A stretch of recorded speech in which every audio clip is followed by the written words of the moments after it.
Hello my friends and viewers, this time I had decided to break from my tradition of recording only battle replays, and I had decided to record an actual battle on one of the last modifications of the famous American fighter and ground attack plane P-47 Thunderbolt. It is Bostwick's P-47 M1,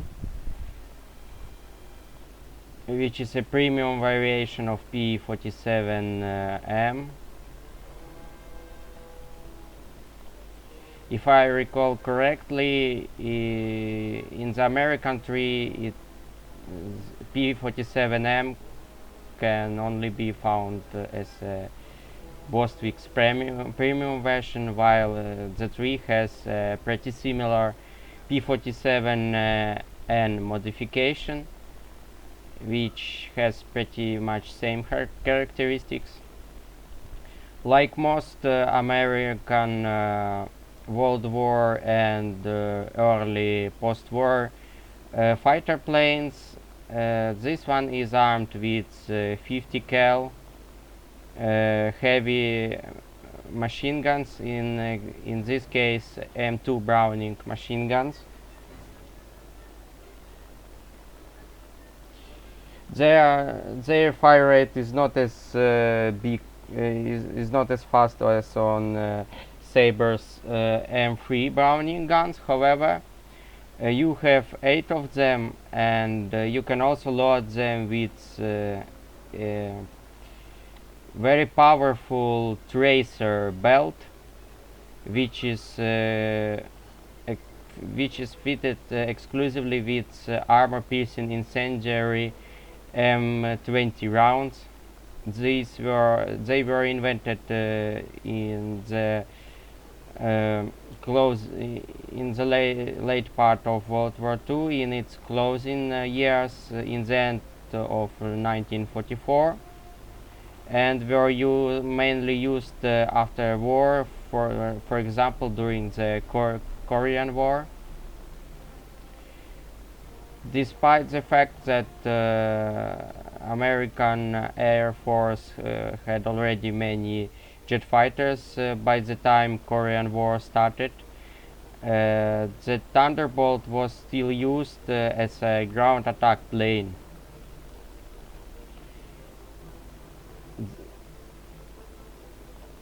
The plane was pretty much well fitting for this role because of its durability, high survivability, and the ability to carry a pretty large payload as for a single engined aircraft.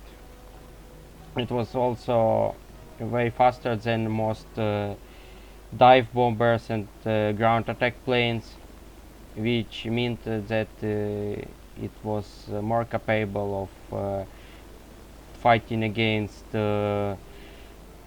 enemies. Unfortunately, there are not many players on that battle rating, so we will probably have to activate the blind hunt order, so that oh yeah, as you had probably seen in one of my previous videos, P-47 Thunderbolt is very durable, and in one battle I was set alight by the enemy anti-aircraft gun. I survived the fire, only to die and crash because the fuel had burned out, and well, engine cannot work without fuel. So this is going to be our first victim in this battle.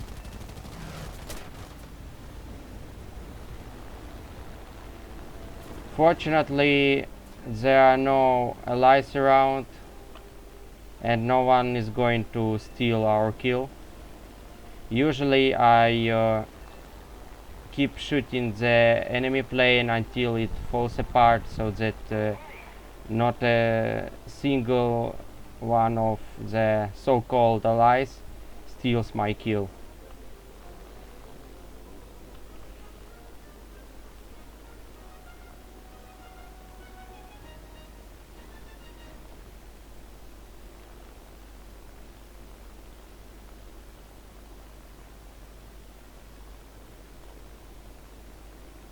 This was a textbook example of the boom zoom tactics when you dive from the great height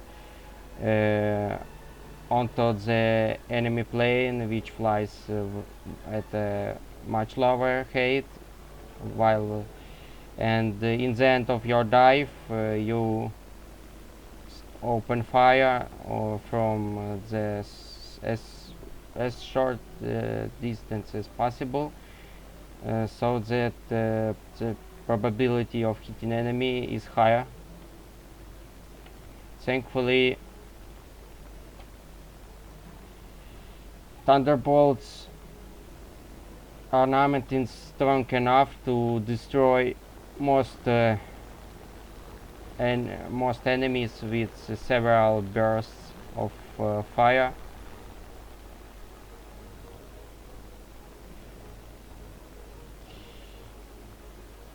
For unknown reasons, well, I mean, armor-piercing incendiary bullets were created in the way they were made to set enemy planes alight, but I don't know why they deal much more damage than most of autocannons in the game. I mean, for example, German MG 151 20mm autocannons. For example, in Ил-2 штурмовик Battle of Stalingrad game and its add-ons, M2 Brownings are pretty weak, and even on planes with big with large amounts of such guns, for example Thunderbolt or Mustang.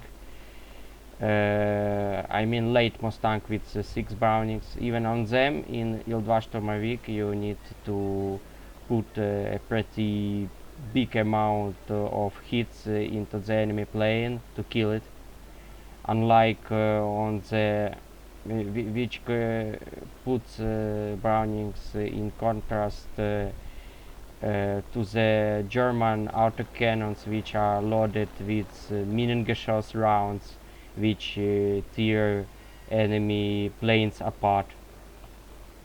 While I think that the reason behind this is well, Ил-2 штурмовик is a simulator, and it's a much more realistic game than War Thunder, and I guess the American aircraft in Ил-2 штурмовик use early war armor piercing belts for their M2 Brownings, and which are way less effective at destroying enemy aircraft than the late war M20 armor piercing incendiary rounds.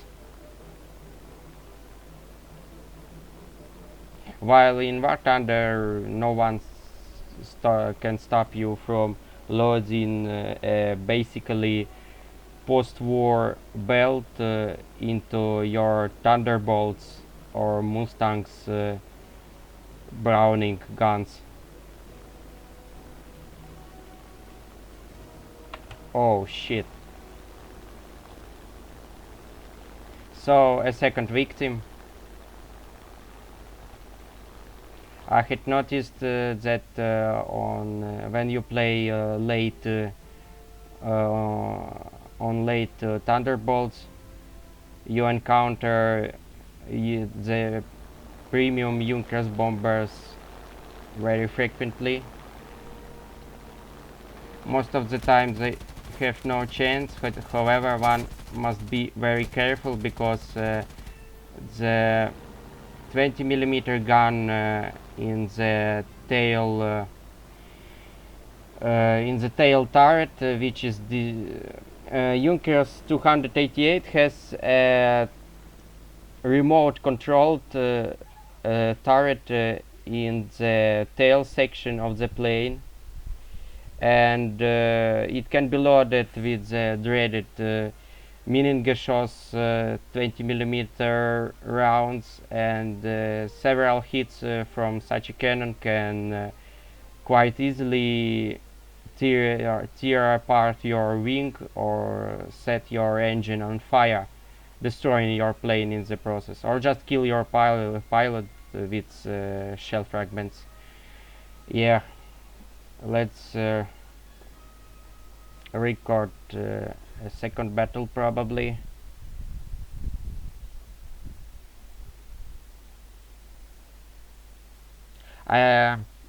I could have made a stream, however I doubt that many people would watch it, so I had decided to record a video instead. It's pretty easy to get kills on late Thunderbolts.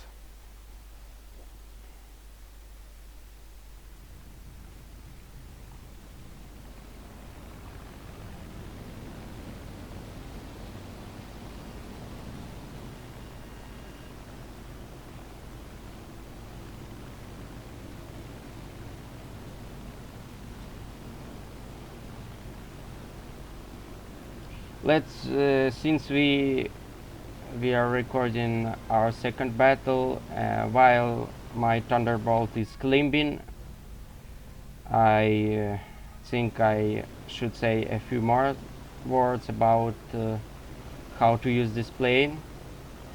Unlike most of the game's fighters, Thunderbolt has air brakes, which means that you can use it as a dive bomber. And when you play ground battles, you can carry two 1,000-pound bombs under your wings, and one 500 pound bomb underneath your fuselage. You can drop these bombs. You have two drops, and I recommend binding a key for weapon selection, so that you can drop your 1,000 pound bombs first, and then drop your third bomb. This means, well, with enough luck, you can bomb out two enemy tanks from existence. You can also use your Brownings to destroy self-propelled anti-air guns, since most of them are very lightly armored.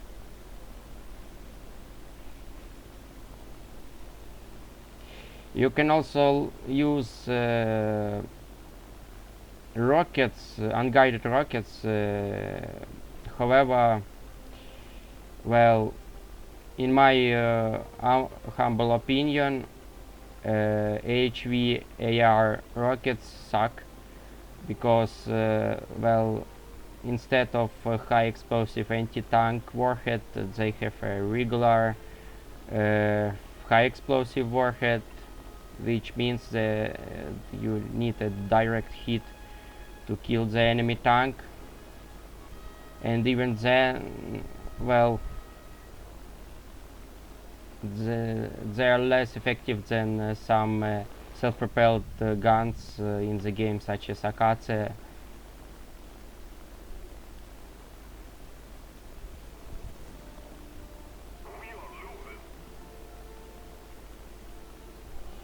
Basically, it's best to use Thunderbolt is as a boom zoom fighter in realistic air battles, or as a close air support plane in the ground battles.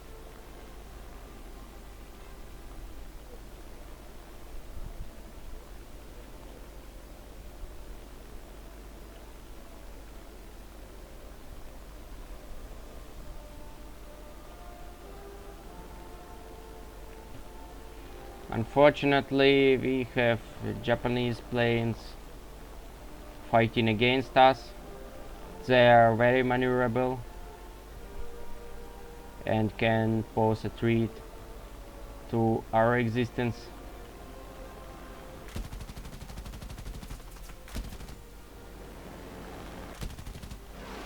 I'm not going to turn fight with him, and we have no choice but to die, because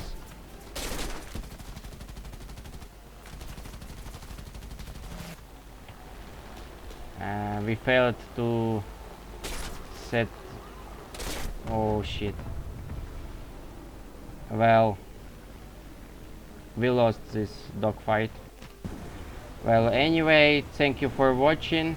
Like and subscribe, and please support Ukraine in whatever way you can. As you can see, Thunderbolt is pretty good. Is a pretty good bomber killer. Too bad that most players don't pick bombers. However, on this battle rating, Junkers 288C is an exception, because it is a premium bomber with a pretty good speed, good defensive armament, turrets, and payload. And many players pick it so that they can farm silver lions on it, and they make perfect targets for our Thunderbolt. Once again, thank you for watching, and Slava Ukraini!